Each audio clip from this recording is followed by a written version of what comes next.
శ్రీ గణేశాయ నమః. ఓం శ్రీకృష్ణ పరబ్రహ్మణే నమః. శ్రీమద్భాగవతం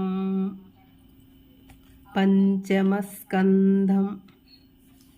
సమస్త గురుమండలికి హృదయపూర్వక ధన్యవాదాలు తెలుపుకుంటూ భాగవతం చదువుకుంటున్నాము.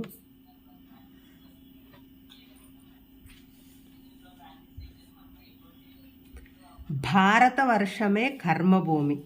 ఇతర వర్షాలన్నీ భోగభాగ్యాలు. భారతదేశంలోనే కర్మ చేసి పాపపుణ్య ఫలాలను సంచయం చేసుకుని ఇతర వర్షాలలో అనుభవించవచ్చును. ఈ 8 వర్షాలను భూలోక స్వర్గాలు అంటారు. అక్కడి ప్రజలు త్రేతాయుగంలోనున్నట్లు ఉత్కృష్టమగు సుఖాన్ని అనుభవిస్తారు. ఈ 8 వర్షాలలోని జనులు దేవతల్లాగా ఉంటారు. బలవంతులు, దీర్ఘాయుష్కులై ఉంటారు. స్త్రీ పురుషుల పరస్పరం ఆనందం అనుభవిస్తూ గడుపుతారు. వారికి ఆయువు నిండటానికి 1 సంవత్సరం ముందు 1 సంతానం కలుగుతుంది. ఈ 8 వర్షాలలో దేవతలు తరచూ విహరిస్తూ వినోదిస్తారు. ఈ 9 వర్షాలలోనూ నారాయణుడు వర్షాధిపతిగా నుంటూ అక్కడి జీవులను అనుగ్రహించటానికి వారికి అనుగుణమైన రూపాల్లో తమ కళ్యాణ గుణ వైభవాలను ప్రదర్శిస్తుంటారు. ఇలావృత వర్షంలో భగవానుడు రుద్ర రూపంలో అధిపతిగా నుండి పార్వతితో సహా అందరిచే ఆరాధించబడతాడు. ఆ వర్షంలో శివుడు తప్ప ఏ పురుషుడు ప్రవేశించినా పార్వతీదేవి శాపముచే స్త్రీగా మారిపోతాడు. అక్కడ భవానియే సర్వము నియమించి పాలిస్తుంది. రుద్రునకు అధిష్టానమైన సంరక్షణ భగవానుడు. రుద్రునిచే ఈ విధంగా ఆరాధించబడతాడు.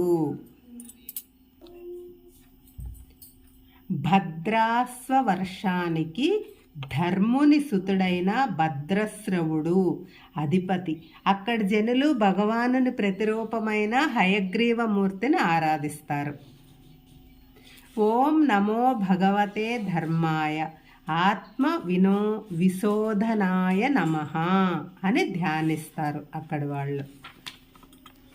హయగ్రీవుడు వేదాన్ని ధర్మాన్ని ప్రవర్తింపజేస్తాడు. అంతఃకరణం శుద్ధి చేసి ప్రకృతి సంగాన్ని తొలగించి బ్రహ్మ ప్రాప్తిని కలిగిస్తాడు. హరివర్షము. ఇక్కడ ఉపాస్యమూర్తి నరసింహస్వామి, ప్రహ్లాదాది దైత్య దానవులు ప్రజలు కొలిచే ఇష్టదైవము ఈ స్వామి.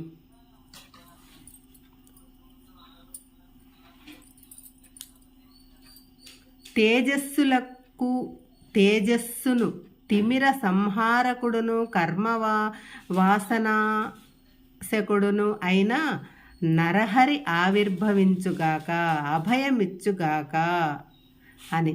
కేతుమాల వర్షంలో భగవానుడు కామధేనువుడైన ప్రద్యుమ్న రూపంలో ఆరాధింపబడతాడు. సంవత్సరుడనే ప్రజాపతి యొక్క బిడ్డలు అక్కడ అధిపతులు.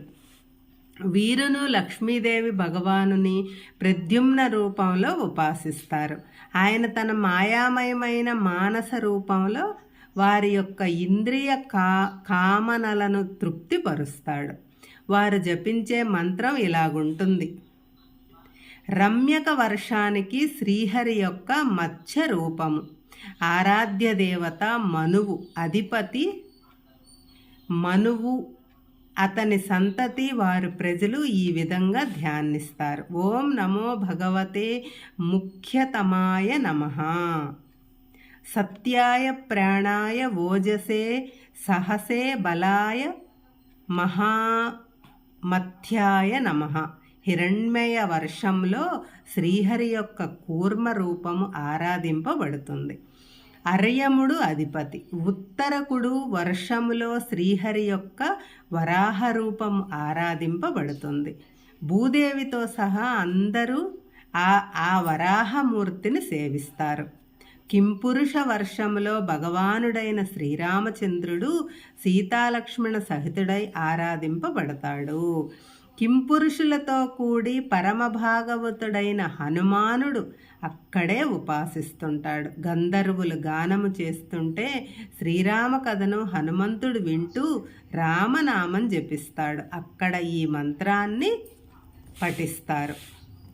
భారతవర్షము భగవానుడు నారాయణుడిగా నరునితో కూడి బదరికాశ్రమంలో కల్పాంతం వరకు తపస్సు చేస్తుంటాడు.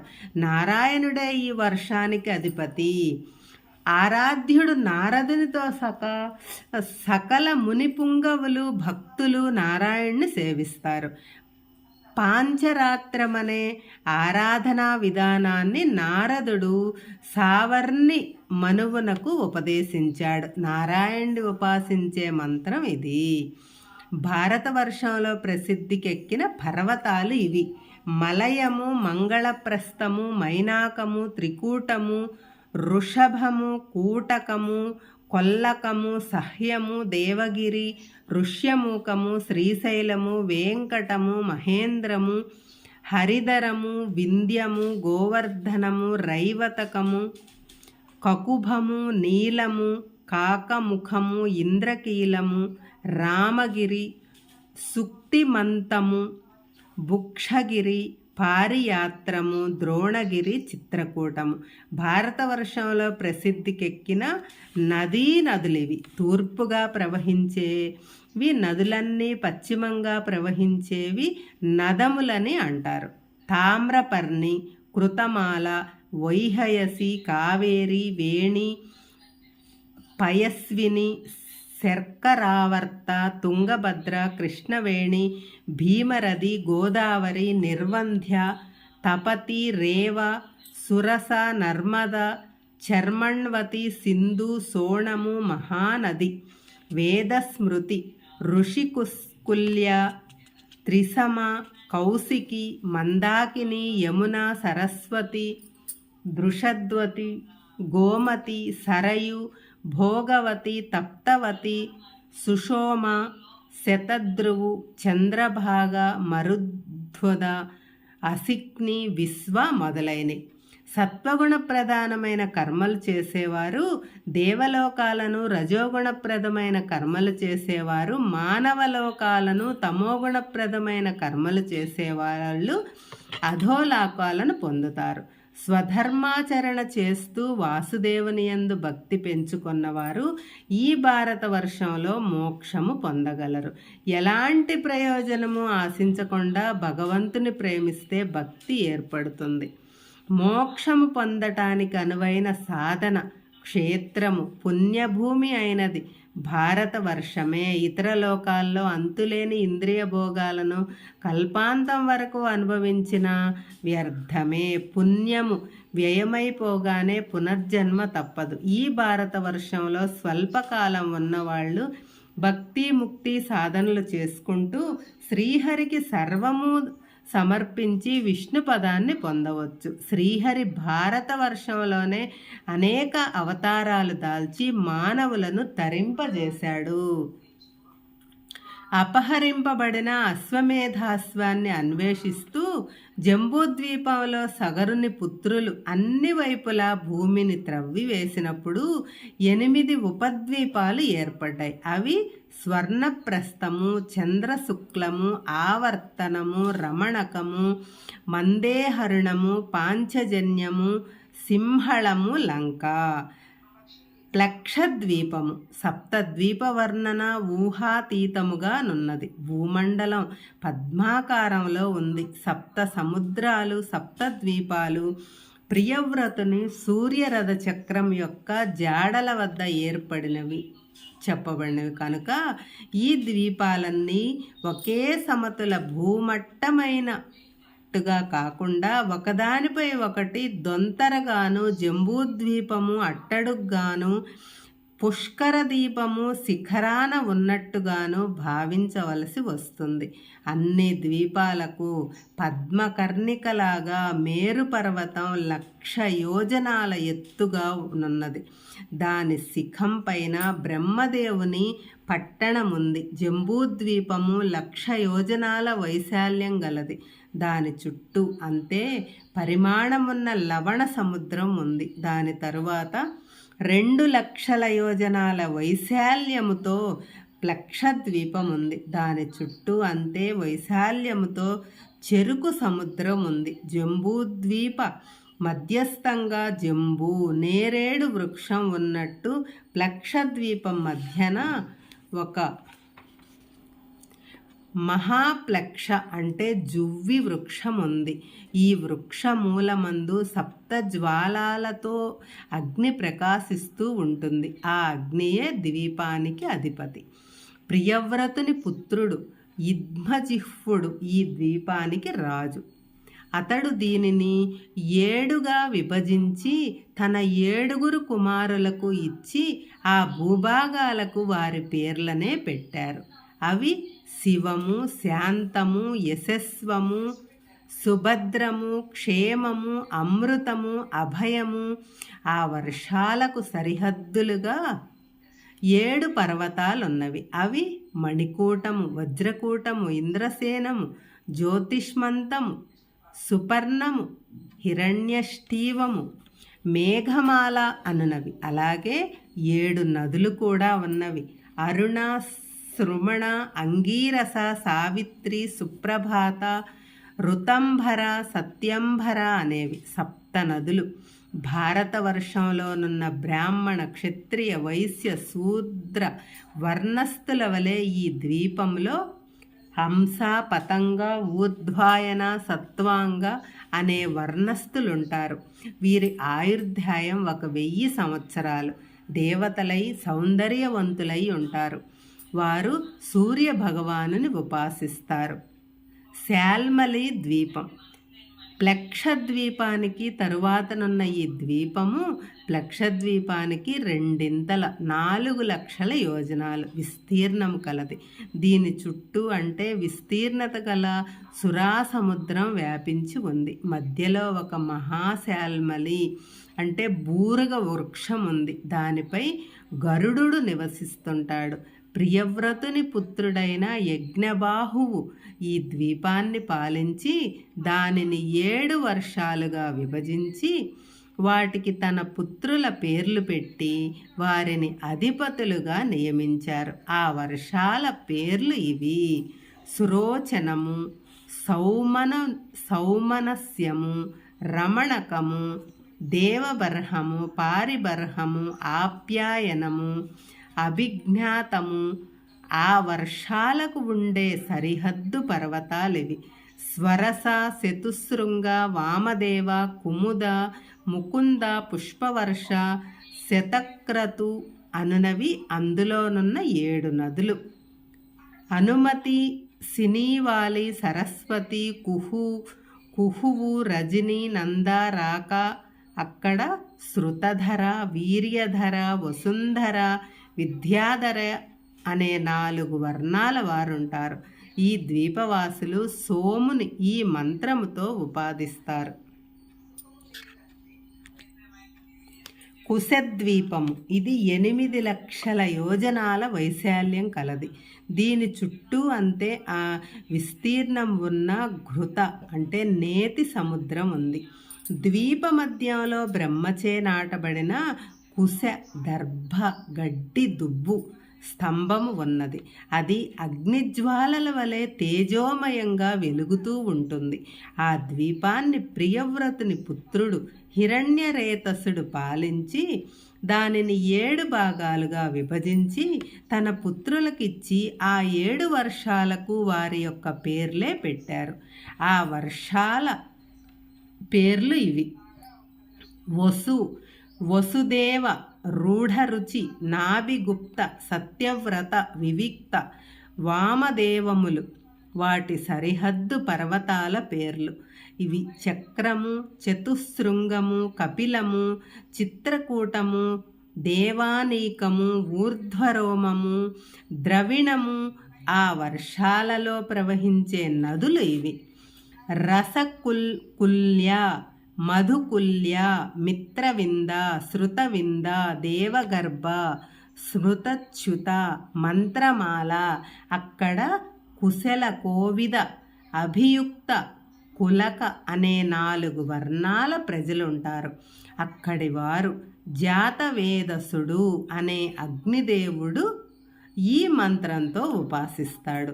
క్రౌంచ ద్వీపం, కుశద్వీపానికి తరువాతనున్న ఈ ద్వీపం యొక్క విస్తీర్ణము 16 లక్షల యోజనాలు. దాని చుట్టూ అంటే విస్తీర్ణంతో పాల సముద్రం ఉంది. ప్రియవ్రతుని పుత్రుడైన ఘృతవృష్టుడు ఈ ద్వీపానికి రాజు. అతడు ఆ ద్వీపాన్ని 7 వర్షాలుగా విభజించి కొడుకులకు అప్పగించి వారి పేర్లే ఆ 7 వర్షాలకు పెట్టారు. అవి ఆమోదము, మధువహము, మేఘపృష్ఠము, సుధామము, భ్రాజిష్టము, లోహితార్ణము, వనస్పతి, అక్కడి సరిహద్దు పర్వతాల పేర్లు, శుక్లము, వర్ధమానము, భోజనము, ఉపబర్హణము, నందము, నందనము, సర్వతోభద్రము. ఆ వర్షాలలోని నదులు ఇవి: అమృతాగ, అభయ, ఆర్య, తీర్థవతి, తృప్తి, రూపవతి, పవిత్రవతి, శుక్ల. ఈ ద్వీపానికి మధ్య క్రౌంచము అనే పర్వతం ఉండటం చేత ఆ ద్వీపానికి ఆ పేరు వచ్చింది. ఇక్కడి జనులు పురుష, వృషభ, ద్రవిడ, దేవక అనే 4 వర్ణాలలోనుంటారు. వారు భగవానుని జలరూపంలో జలాంజలితో ఆర్ఘ్య ప్రదానము చేసి ఈ మంత్రముచే ఆరాధిస్తారు. శాకద్వీపము, ఇది 32 లక్షల యోజనాల వైశాల్యము గల ద్వీపము. దీని చుట్టూ అంతే విస్తీర్ణముతో దధి సముద్రం ఉంది. దాని మధ్యన ఒక పెద్ద శాఖ వృక్షం ఉంది. దాని పరిమళం ద్వీపమంతా వ్యాపించి ఉంటుంది. ప్రియవ్రతుని పుత్రుడు మేధాతిథి దీనికి ప్రభువు. అతడు ఆ ద్వీపాన్ని 7 వర్షాలుగా విభజించి 7 కొడుకులకిచ్చి వాటి పేర్లను పెట్టాడు. అవి పురోజవము, మనోజవము, పవమానము, ధూమ్రానీకము, చిత్రరేఫము, బహురూపము, విశ్వాధారము. వాటి సరిహద్దు పర్వతాల పేర్లు: ఈశానము, ఉరుశృంగము, బలభద్రము, శతకేసరము, సహస్రస్త్రోతము, దేవపాలము, మహాననము. అందలి నదుల పేర్లు: అనఘ, ఆయుర్ధ, ఉభయ సృష్టి, అపరాజిత, పంచపది, సహస్రశ్రుతి, నిజధృతి. అద్వీపవాసులు ఋతవ్రత, సత్యవ్రత, దానవ్రత, సువ్రత అనే 4 వర్ణాల వారై ఉంటారు. భగవానుని యొక్క వాయు రూపాన్ని వారు ప్రాణాయామ ప్రక్రియల ద్వారా ఆరాధిస్తారు. పుష్కర ద్వీపము, ఈ ద్వీపము 64 యోజనాల వైశాల్యం కలది.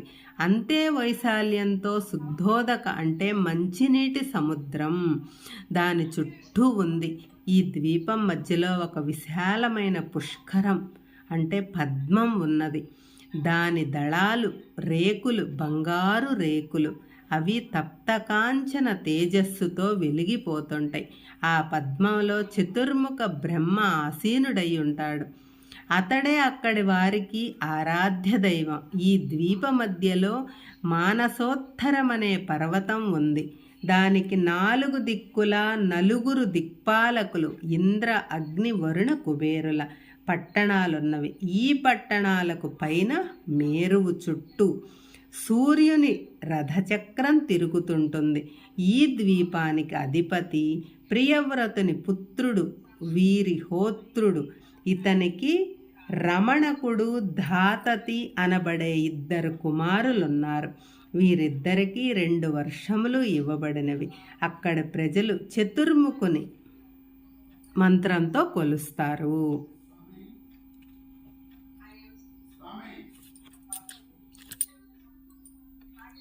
శాఖ ద్వీపం, ఇది 32 లక్షల యోజనాల వైశాల్యము గల ద్వీపము. దీని చుట్టూ అంతే విస్తీర్ణముతో దధి సముద్రం ఉంది. దాని మధ్యన ఒక పెద్ద శాఖ వృక్షం ఉంది. దాని పరిమళము ద్వీపమంతా వ్యాపించి ఉంటుంది. ప్రియవ్రతుని పుత్రుడు మేధాతిథి దీనికి ప్రభువు. అతడు ఆ ద్వీపాన్ని 7 వర్షాలుగా విభజించి 7 కొడుకులకు ఇచ్చి వాటిని వాటి పేర్లనే పెట్టారు. అవి పురోజవము, మనోజవము, పవమానవు, ధూమ్రానీకము, చిత్రరేఫము, బహురూపము, విశ్వాధారము వాటి సరిహద్దు పర్వతాల పేర్లు. ఈశానము, ఉరుశృంగము, జలభద్రము, శతకేసరము, సహస్రస్రోతము, దేవపాలము, మహాననము అందలి నదుల పేర్లు. అనఘు, ఆయుర్ధ, ఉభయ సృష్టి, అపరాజిత, పంచనది, సహస్రశ్రుతి, నిజధృతి ఆ ద్వీపవాసులు ఋతవ్రత, సత్యవ్రత, దానవ్రత, సువర్త అనే 4 వర్ణాల వారై ఉంటారు. భగవానుని యొక్క వాయు రూపాన్ని వారు ప్రాణాయామ ప్రక్రియ ద్వారా ఆరాధిస్తారు. పుష్కర ద్వీపం. ఈ ద్వీపం 64 యోజనాల వైశాల్యం కలది. అంతే వైశాల్యంతో శుద్ధోదక అంటే మంచినీటి సముద్రం దాని చుట్టూ ఉంది. ఈ ద్వీపం మధ్యలో ఒక విశాలమైన పుష్కరం పద్మం ఉంది. దాని దళాలు రేకులు బంగారు రేకులు. అవి తప్తకాంచన తేజస్సుతో వెలిగిపోతుంటాయి. ఆ పద్మంలో చతుర్ముఖ బ్రహ్మ ఆసీనుడై ఉంటాడు.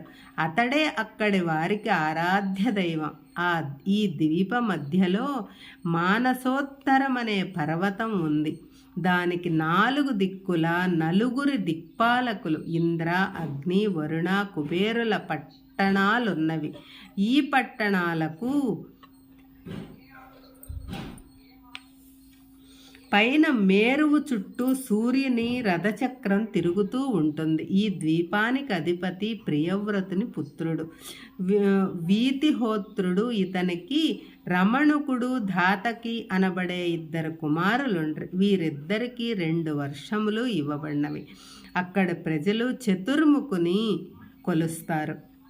లోకాలోక పర్వతం. పుష్కర ద్వీపం మధ్యలో మానసోత్తరం అనబడే 10,000 యోజనాలు ఎత్తుగల పర్వతం ఉంది. ఆ ద్వీపం చుట్టూ 64 లక్షల యోజనాల విస్తీర్ణంలో శుద్ధోదక జలం ఉంది. అంతటితో భూమండలం సీమ సరి. దాని తరువాత లోకాలోక అంటే చీకటి వెలుగు పర్వతం ఉంది.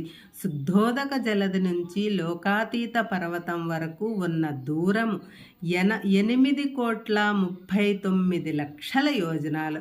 అక్కడ జీవరాశులేవి ఉండవు.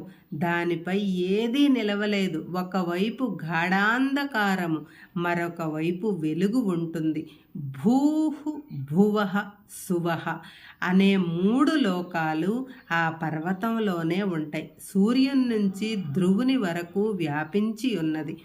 జ్యోతిర్మండలము దాని కిరణాలచే భూహు, భువః, సువః లోకాలు ప్రకాశింపజేస్తాయి. లోకాలోక పర్వతం అడ్డంగా నుండటం చేత ఈ జ్యోతిర్మండలం యొక్క కాంతులు అవతల వైపుకు ప్రకాశించవు. మొత్తం భూమండలమంతా 50 కోట్ల యోజనాల పరిమితి గలది. లోకాలోక పర్వతం 12 కోట్ల యోజనాల పరిమాణము కలది. దీని పైభాగాన బ్రహ్మదేవుడు, ఋషభుడు, పుష్కర చూడము, వామనము, అపరాజితము అనే పేర్లు గల 4 దిగ్గజాలను నిలిపారు. వాటి వలన లోకాలు స్థిరంగా ఉంటాయి. అక్కడనే శ్రీమన్నారాయణుడు మాయాసహితుడై కల్పాంతం వరకు ఉంటూ పాలిస్తుంటాడు. విశ్వక్సేనాది పార్షదులు ఆయన పక్కనే ఉంటూ సేవిస్తుంటారు. ఈ పర్వతానికి అవతల సంచరించటానికి ఆ భగవానునికి తప్ప ఇంకెవ్వరికీ సాధ్యపడదు. సూర్యుడు అంతరిక్షము, నక్షత్రాది తేజోరాశులు సంచరించే జ్యోతిర్మండలం ద్యులోకములో ఉంది. భూలోకానికి ద్యులోకానికి మధ్యన సూర్యుడుంటాడు. ఉడకబెట్టబడిన ఒక గ్రుడ్డును అడ్డంగా కోస్తే కింద భాగము భూమండలం అనుకుంటే పై భాగము ద్యులోకాది లోకాలతో కూడియున్న మండలం అనుకోవచ్చు. ఈ రెంటికి మధ్యస్థంగా సూర్యుడు ఉంటాడు. అక్కడి నుంచి అండము చివరి వరకు పైకి 25 కోట్ల యోజనాలు, కిందికి కూడా అంతే పరిమాణముతోనూ ఉన్నది. బ్రహ్మాండము మృత అండానికి క్రోయబడిన గుడ్డును లేదా నశించే స్వభావం కల బ్రహ్మాండానికి మధ్యనున్నవాడు